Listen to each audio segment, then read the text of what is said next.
કેમ છો સુરતીલાલ? આવો આજે તમને એક સરસ મજાની વાત કરવાની છે.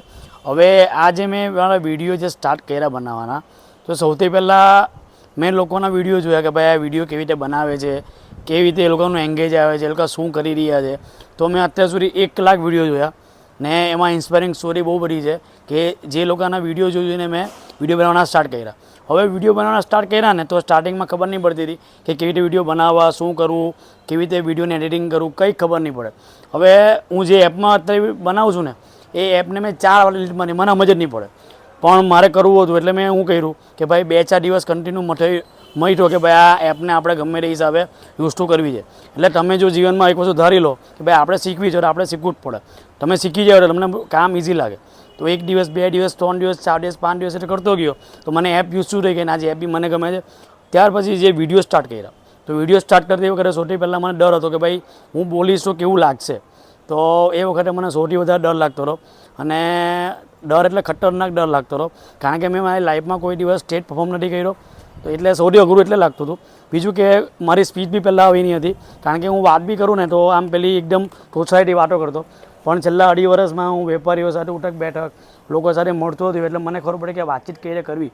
એકચ્યુઅલી આપણને નોલેજ જ નહીં હોય, આપણી વચ્ચે જે એન્વાયરમેન્ટ એટલું ખરાબ હોય ને તો આપણે ખબર નહીં પડે કે કેવી રીતે વાત કરવી. આપણે નોકરી કરતા હોય ને તો આપણું મગજ આટલું જ હોય. પણ જ્યારે આપણે ધંધામાં ઉતરીએ ને તો આપણને એવા લેવલના બધા માણસો મળે જે ધંધાદારી હોય, એટલે એ લોકો આપણને એવી રીતે એ લેંગ્વેજમાં વાત કરે ને તો આપણે બી એ ટેવાઈ છે કે ભાઈ આપણે આવી રીતે સ્પીચ આવી છે, આવી રીતે વાત કરવી જોઈએ, કસ્ટમર જોડે કેવી રીતે વાત કરવી, રિલેશનશિપ કેવી રીતે બનાવો, દરેક વસ્તુ શીખવા મળે. તો હું છેલ્લા 2 વર્ષથી દરેક વસ્તુ શીખો કે ભાઈ આવી રીતે વાત કરાય, લોકો જોડે આવી રીતે વાત કરાય. મેં તમને મારો અનુભવ શેર કરું છું કે જે રીતે મેં હવે બીજી કે આ બ્લોગ જ્યારે બનાવ્યા તો મારી વાઈફે મને સૌથી પહેલાં હું વિડીયો રૂમમાં બનાવતો તો મારી વાઈફે મને જોયો એકવાર તો હું ગભરાઈ ગયો, યાર હું આ વિડીયો બનાવું છું આને કેવું લાગશે. તો ત્યાંથી મારો ડર થોડો વધેલો. પછી ધીમે ધીમે ડર નીકળી ગયો. પછી વિડીયો બનાવતા નીચે મારી મમ્મી સાથે 1-2 વિડીયો બનાવ્યા.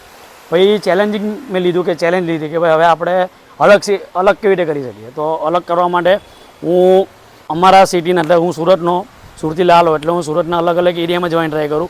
ને ભાગળ એક એવું છે કે સૌથી પોપ્યુલર પ્લેસ છે સુરતનું, તો હું ત્યાં જવાની ટ્રાય કરું ને હું ત્યાં જાઉં ને ત્યાં જઈને મેં 2-4 અલગ પ્રકારના એકદમ અલગ લોકોની નજરમાં આવે વિડીયો બનાવ્યા, એટલે લોકોનું ધ્યાન ખેંચવા માટે.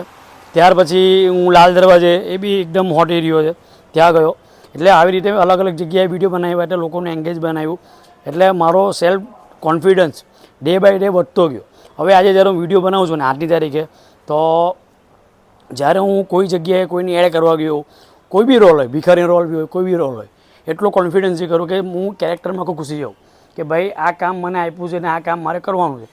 તો એ કામમાં એટલો ઘૂસીને કરું કે જેથી કરીને મને બી મજા આવે ને એટલું આમ ઘૂસી જાઉં કે આમ કંઈ બિલીવર નહીં કે આજુબાજુ કોણ છે, શું બોલે છે, હું કોઈ નહીં સાંભળું. લોકો જોઈ કે ભાઈ આ તો ટેવાઈ ગયો છે, આનું આ કામ છે. તો જો તમને વિડીયો ગમે તો શેર કરજો અને મને ફોલો કરવાનું ભૂલતા નહીં, કેમ કે વિડીયો બનાવવામાં મહેનત લાગે છે, ઘણી મહેનત લાગે છે. આભાર.